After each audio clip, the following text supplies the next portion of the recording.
കുറച്ചധികം കാലമല്ലേ നമ്മൾ കണ്ടിട്ട്. ഇന്ന് ഞാൻ വലിയൊരു സ്റ്റോറി നിങ്ങൾക്ക് ചെറുതാക്കി പറഞ്ഞുതരാം. സ്കോട്ട്ലാൻഡിലെ എൻഡൻബർഗ് എന്ന് പറഞ്ഞ സ്ഥലത്ത് ഒരു ലേഡി താമസിച്ചിരുന്നു. അവർ ഡിവോഴ്സ്ഡ് ആയിട്ടുള്ള ഒരു സ്ത്രീ ആയിരുന്നു. പോലെ തന്നെ അവർക്കൊരു കുട്ടി ഉണ്ടായിരുന്നു. ഡിവോഴ്സിന് ശേഷം അവരുടെ ജീവിതം എന്ന് പറഞ്ഞെങ്കിൽ വളരെയധികം പരിതാപകരമായിട്ടുള്ള ജീവിതമായിരുന്നു. കാരണം എന്ന് പറഞ്ഞാൽ ഭക്ഷണത്തിന് വരെയും ഇവര് ഗവൺമെന്റിനെ ആശ്രയിക്കേണ്ട ഒരു സംവിധാനമാണ് ഉണ്ടായത്. കാരണം എന്ന് പറഞ്ഞാൽ വെൽഫെയർ എന്ന് പറഞ്ഞൊരു പദ്ധതിയിലൂടെ ഗവൺമെന്റിനെ ആശ്രയിച്ചായിരുന്നു ഒരു ഭക്ഷണം വരെയും കഴിച്ചിരുന്നത്.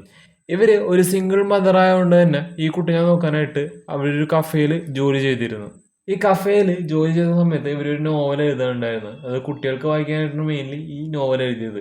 ഈ നോവൽ എഴുതിയത് 12 പബ്ലിഷേഴ്സിന് അയച്ചു കൊടുത്തു. 12 പേരും അതേപോലെ തന്നെ ഇത് റിജക്ട് ചെയ്തു. കാരണം ഇവർ ഏത് റിജക്ട് ചെയ്യാനുള്ള മെയിൻ റീസൺ പറഞ്ഞത് ഇത്ര വലിയ നോവലൊന്നും കുട്ടികൾ വായിച്ചു തീർക്കില്ല, മാത്രമല്ല ഇത് പബ്ലിഷ് ചെയ്യാനായിട്ട് കൊള്ളൂല, അതിനുള്ള ക്വാളിറ്റി പോലും ഇതിനില്ല എന്നാണ്.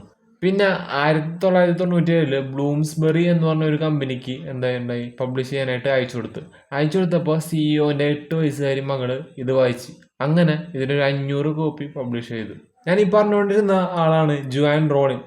മനസ്സിലായല്ലേ? JK Rowling. ഇവരെഴുതിയ കഥയുടെ പേരാണ് ഹാരി പോട്ടർ. ഇന്ന് അത് ലോകത്തിലെ ഏകദേശം 500 മില്യൺ കോപ്പികളോടാണ് വിറ്റഴിക്കപ്പെട്ടിട്ടുള്ളത്. മാത്രമല്ല, ഒരു കാലത്ത് വെൽഫെയറിനെ മാത്രം ഡിപ്പെൻഡ് ചെയ്തുകൊണ്ടിരുന്ന ഈ ഒരു ലേഡി ആണ് ലോകത്തിൽ തന്നെ ഏറ്റവും ആദ്യത്തെ ബില്യണർ ആയിട്ടുള്ള എഴുത്തുകാരി. സോ നമുക്ക് എന്തായാലും അടുത്ത വീഡിയോയിൽ കാണാം. അതൊരു മിറ്റ്സ് മീ. അതിനാൽ ബൈ.